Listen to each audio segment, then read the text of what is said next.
More on particle motion, finding net in total distance. So we're gonna figure it out, net in total distance, and more on particle motion.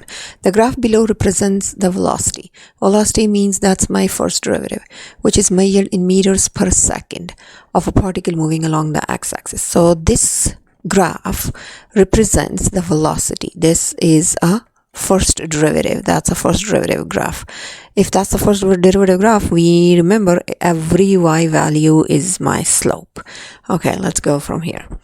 They said, at what values of t does the particle have no acceleration, like a second derivative, which deals with concave up and concave down, on the interval 0 to 10. That's interval 0, that's interval 10. So they said, justify your answer.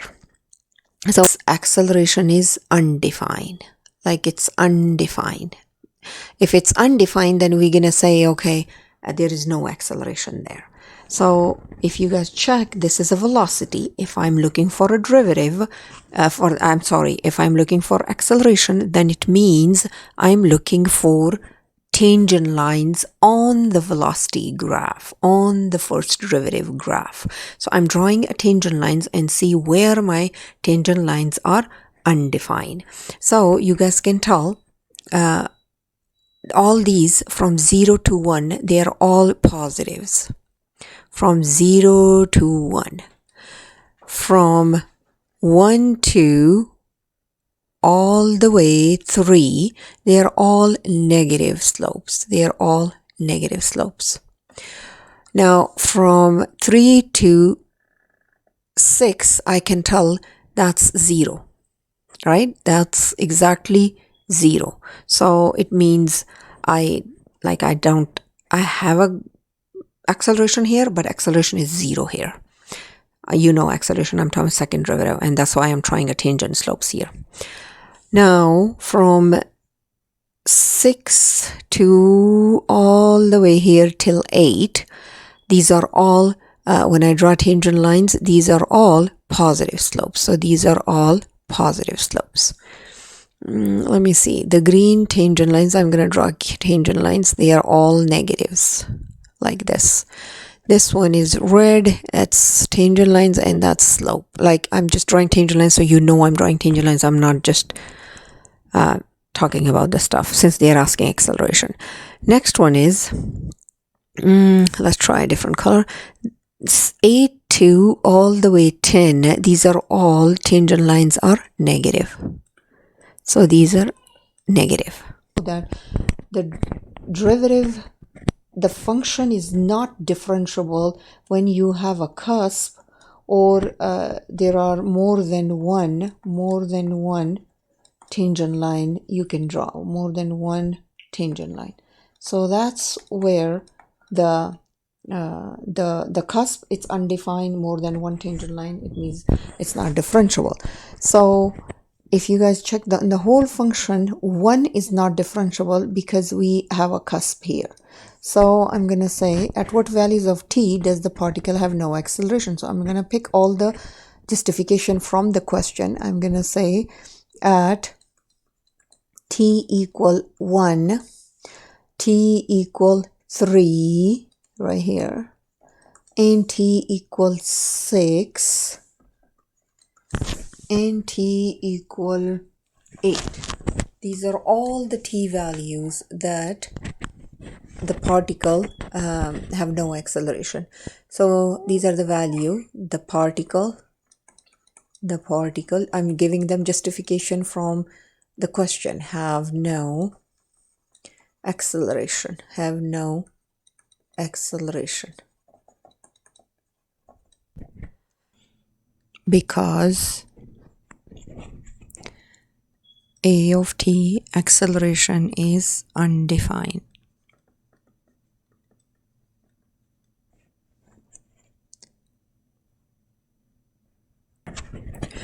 For this question, express the acceleration a of t as a piecewise defined function on the interval 0 and 10.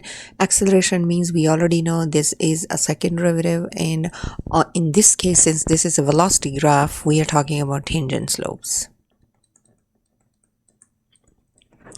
So for the red piece, this one, what is the acceleration? Like, what is the tangent slope? So since it's a linear function, just the red one, then we're gonna find, I know it's a positive. Let's try this. A of t is equal, piecewise means we have to give them restrictions. So this is the slope. If I pick this point and I pick that point, I'm rising because it's a positive slope. So 1, 2, 3, and I'm running 1. So it's 3 over 1. We can write just 3 positive. And the restriction is between 0 and 1. So restriction is between 0 and 1. And it's gonna t less than 1 and t greater than 0.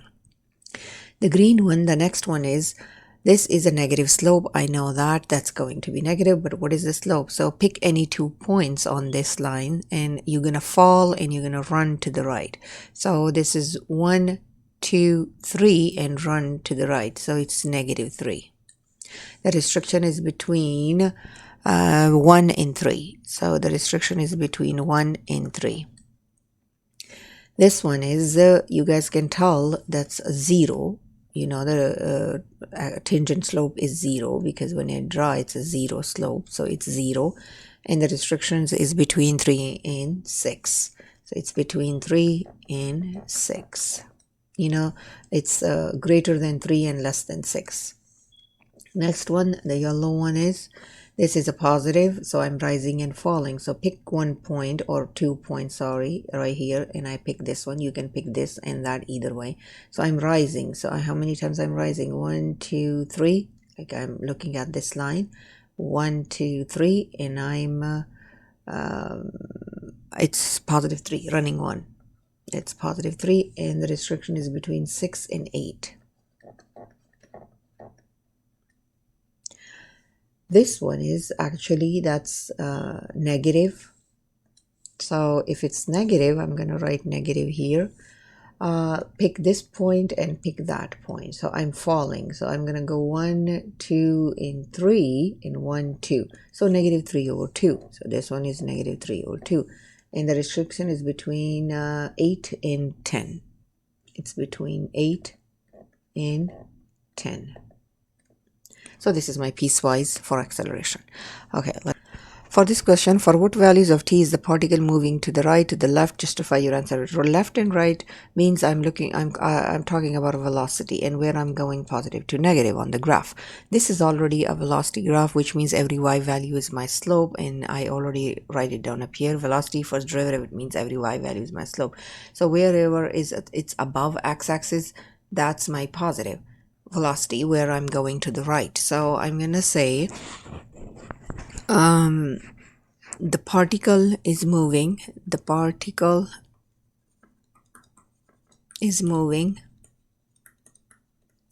to the right on the intervals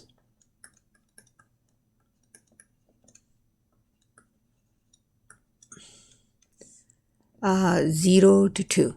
0 to 2, everything is above x-axis. Since every y value is my slope, all the y values are positive for this case. So I'm going to go 0. The t is going to be less than, greater than 0. It's going to be greater or equal, it's greater than 0. And it's going to be less than 2. There. And also 7 to 10. This is also above x-axis. 7 and 10. It's greater than 7 and less than 10. So that's what it is. Because I'm going to give them justification, because velocity, whatever is given, greater than 0. Now, next one is the particle is moving to the left. The particle is moving to the left. Particle is moving to the left on the intervals. Which ones? 2 to 7. 2 to 7. Yes, it's 2 to 7. Greater than 2 and less than 7. You know that greater, open alligator mouth towards t is greater. That's that this pointy thing towards the t means t less than 7. So this is what it is, and because velocity is less than 0. Okay, find the average acceleration of the particle on the interval 1 and 10. 1 and 8 show your work. Average means it's a secant. We already know that. Acceleration means a second derivative. Since they are already giving me interval 1 and 8, that's exactly where I'm going to use the 1 and 8. But how my formula goes, I'm going to say average acceleration is equal secant slope, right? We are looking at average acceleration of the particle. Particle right now, it's velocity. That's given velocity 1 and 8. And I have to give them the formula for average acceleration is going to be velocity. We are looking for the average acceleration of velocity. So you guys should understand this. This is velocity given. So if they're asking average acceleration, so I'm looking for average acceleration of velocity. So the formula is going to go velocity 1 minus velocity of 8, 1 minus 8. So what is 1? 1 is 3. You can look at the graph. This is 1. The y value is 3. 8. This is 8. The y value is 3. So it's going to give me 3 minus 3 over negative 7. So the answer is 0, which means meters per second square. For acceleration, it's a square. So on what intervals of time is the particle speeding up, slowing down? Speeding up means the particle speeding up means when acceleration and velocity have the same signs. Slowing down, opposite signs. Okay, so let's check. On the interval 0 to 1, it's speeding up because, you know, it's above x-axis for velocity, and also the tangent slopes are positive. The acceleration is also positive. You can check the positive signs. That in red is positive and also above the x-axis. So from 0 to 1, it's speeding up. So I'm gonna say 0 to 1, 0 to 1, it's speeding up. Then I also have 1 to 2, it's slowing down. The reason it's slowing down 1 to 2 because my tangent slopes are negative and acceleration is negative and the velocity is positive because it's above x-axis. So this is 1 to 2, it's decreasing, it's slowing down. So I'm going to write 1 to 2, it's slowing down, okay? This is speeding up, that's slowing down. And we're going to collect all of them, then we give them reason. Then I have 2 to 3. They are all negative slopes, 2 to 3. The acceleration is negative and also the velocity is negative. So it's speeding up. 2 to 3 is speeding up. Then I have 2 to 3 speeding up. I'm going to make parentheses instead of brackets, okay? Okay, what else we have here? 3 to 6, it's a 0 slope. So, I mean, the acceleration is 0 and the velocity is negative. It's negative because it's below x-axis. So let's not count that. 6 to 8 is 6 to 7, sorry, it's decreasing because the acceleration is positive and the velocity is negative. So 6 to 7 is decreasing. Then I have 7 to 8, speed is increasing because acceleration is positive and also velocity is positive. So that's 7 to 8. So I have 7 to 8, it's also increasing. Then 8 to 10, that's decreasing because it's above x-axis, velocity is positive, but the acceleration is negative. So 8 to 10, it's decreasing. Okay, so these are the intervals. On the intervals, all of these, the particle is speeding up because acceleration and velocity have the same signs.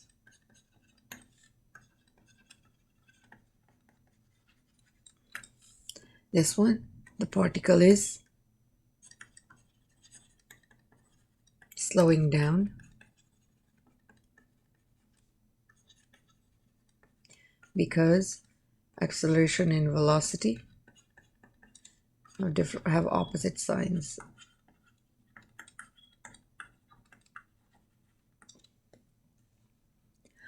Okay, definition of net distance and definition of total distance. So definition of net distance, what is net distance? The definition is the distance from where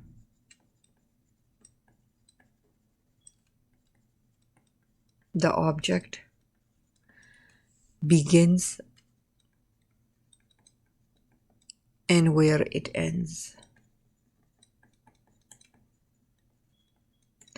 For example, the object is starting at point A and it's going all the way to point B. Then it's from B, it's going all the way to C.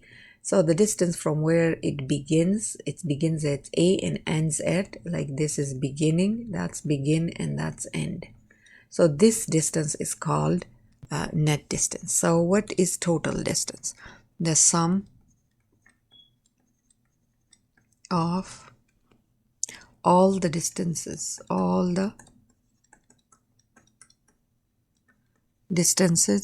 moved in any direction.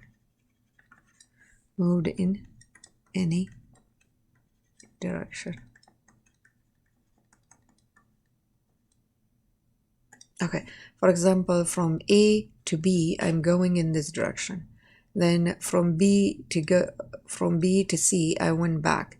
So I have to add this, and it will give me a total distance.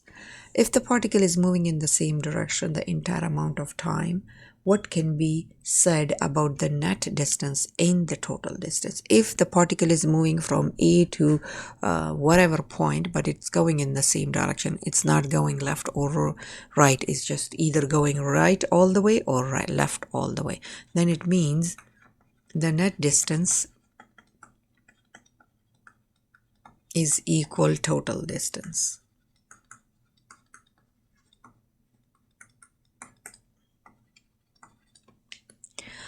Okay, to find the net distance a particle travels on an interval, how do we find that? On the intervals,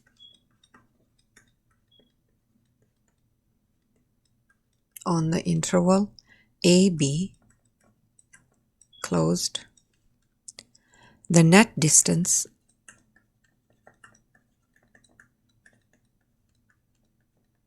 on object travels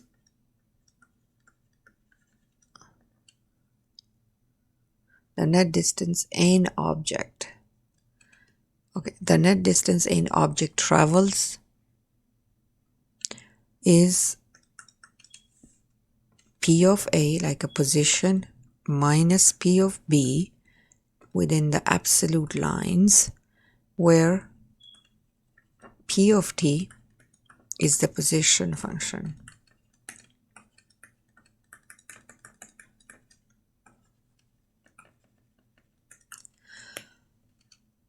Okay, to find the total distance, a particle travels on an interval. So provided the object moves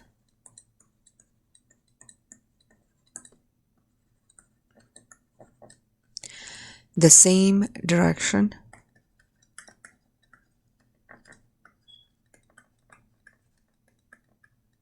on the interval AB,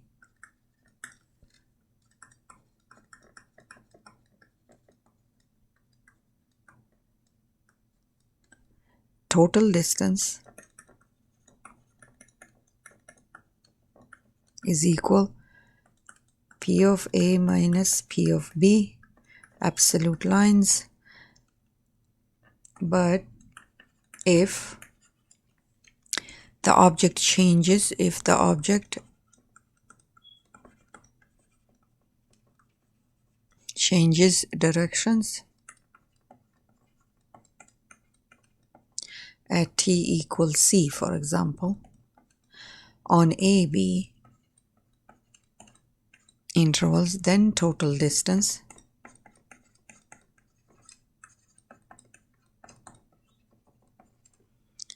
is P of A minus P of C absolute lines plus P of C minus P of B absolute. So that's the formula when the object changes direction. That's the total distance. And when it doesn't change its direction, it just goes straight in the same direction, that's the formula. Okay. The position of particle is given by the function p of t 2t cubed minus 6t squared plus 8t, where p of t is measured in centimeters. Find the net in total distance the particle travels from t 1.5 seconds to t equal 4 seconds. Net distance has a simple formula. Net distance is absolute p of 1.5 minus p of 4 absolute. And when I plug in 1.5 in this function position, and then when I plug in 4 in the position function, you subtract and your answer is 9 point. I'm sorry, the answer is, that's the wrong one. The answer is 58.75 centimeters. Now I have to figure it out, the total distance. And the total distance, if the particle is moving in the same direction, then the total distance and the net distance has the same answer. If the you're looking for total distance and the particle is moving or changing direction, then I have a different formula, which means it's this one where we if the object changes direction, then we use this formula. If you guys pay attention, I have like a point t equal a and b, but I have another x value which is c. So I have to get that c if it moving direction. If it changes direction, then I have to get that c. So let's figure it out. If for this question something is changing, so how do I find it's going in one direction or it changes direction? So I have to take a derivative of that. That's the one way. So I'm going to take a derivative of that equal 6t squared minus 12t plus 8. One is right here. So for the direction, we know we use velocity and we make a sign chart. So I also, before I do anything, I want to find check the graph for this function. I want to see how the graph looks like for this, if we are moving in the right direction, like all positives, or I'm moving in the left direction, which is all negatives. So if I go back to my calculator, let's clear all of that stuff. So now graph, so I'm gonna graph that. It's 6x squared, and I have minus 12x plus 8. Enter. And if you guys check, the whole parabola is above x-axis. It's not even going below x-axis, which can be like, we can say, okay, changing direction. So it's not even changing direction. It's all positive. It's above x-axis, the whole graph. So that's how we can tell from the graph. Now, what if we are not using a calculator? Then what are we gonna do? We are going to draw a sign chart, and I'm not getting a critical point. I'm just gonna find out between 1.5 and 4. If any one of this number, like 1.5, I'm gonna plug in. I'm gonna plug in 4. I'm gonna plug in between numbers. If any number give me negative, then it means the particle is changing direction, and then I have to use this formula for the total distance. So let's try. I'm gonna plug in 1.5 here. first. So let's go to calculator and on calculate. Okay, so now I have 6 parentheses 1.5 parentheses close, and this one's supposed to be squared, minus 12 times 1.5 parentheses close, and then I have a plus 8. Enter. It's giving me positive answer. Now let's highlight this and plug in any number between them. So I would pick 1.5 and 4 between, let's pick 3. So I'm gonna pick 3 here. Delete that, type in 3. This is also going to be 3. It's again giving me positive. Now let's try highlight this, enter, and I'm gonna change 3 to 4 because that's my another endpoint.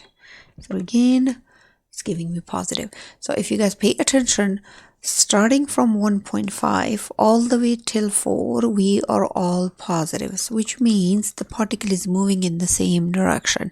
And I already told you the graph was looking like above x-axis, which is a parabola. It's all positive.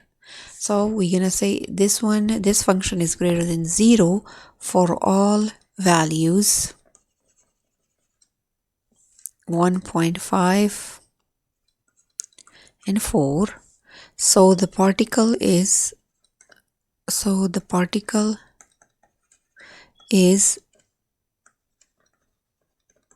moving. So the particle is moving in the same direction.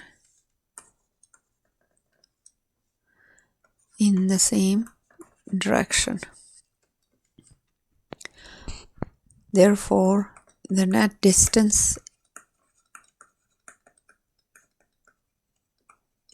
and total distance are the same.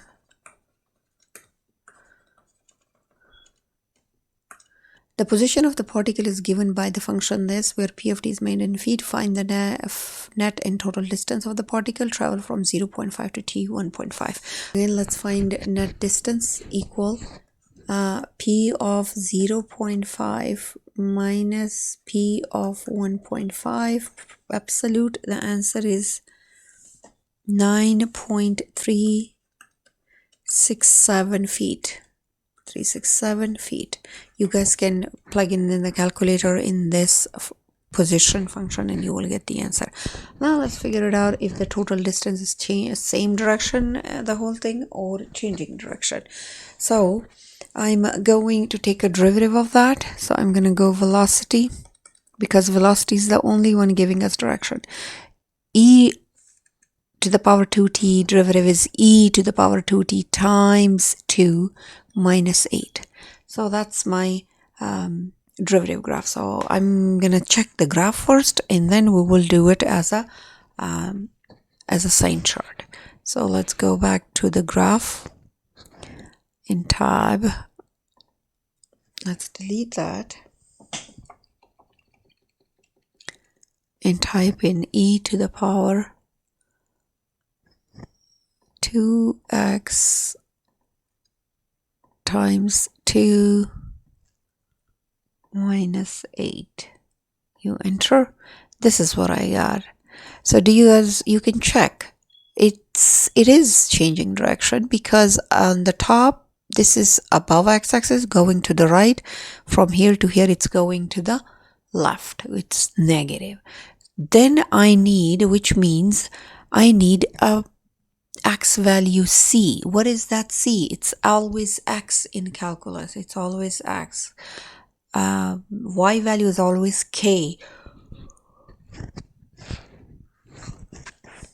So I need that c. How do I find that c? Using our techniques for the critical point. So I'm going to make this equal 0. I'm going to go back to my calculator, type in 0, enter, and that's my point of intersection, which means that's my C. I'm going to go menu, analyze graph, intersection, click here and click here. My point of intersection is 0.693. So, which means my C value is my T, which means T, 0.693. So, it means P of T changes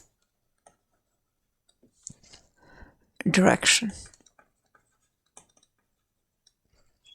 Okay, now that's my C. Now I have to use my formula, the one for the total distance we're supposed to use when changes direction.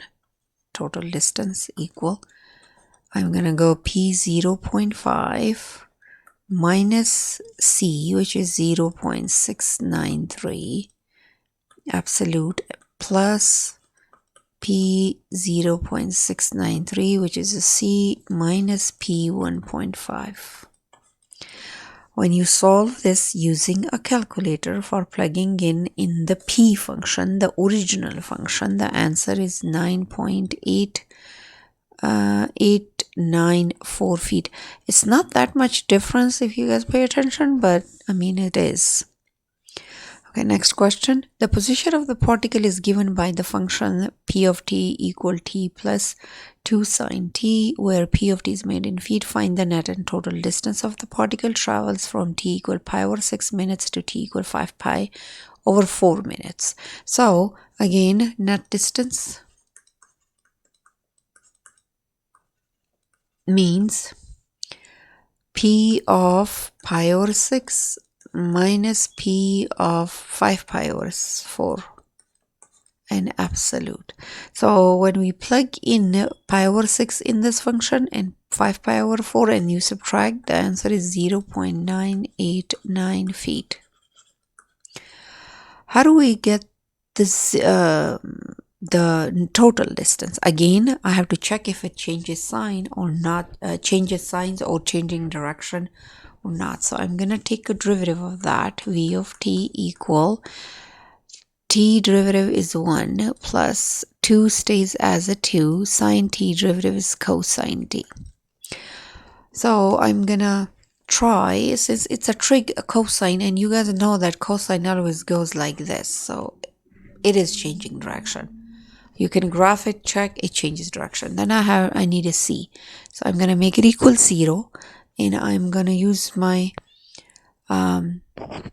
calculator to figure it out how to do that.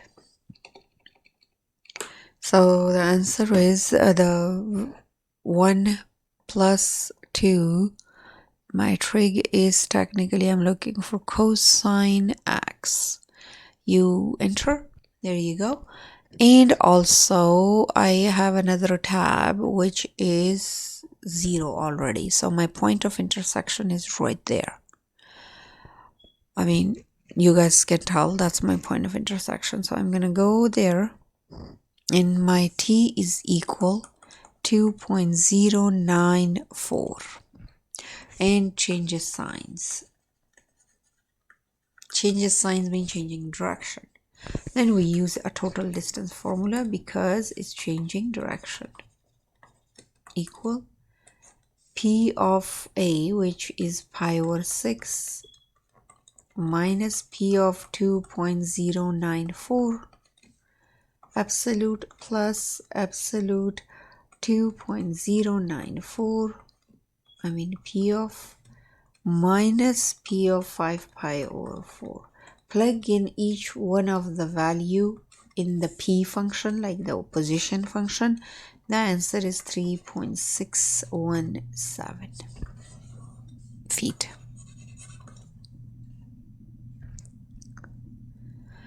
So if you guys have any question on this, please comment below. I will try my best to answer it.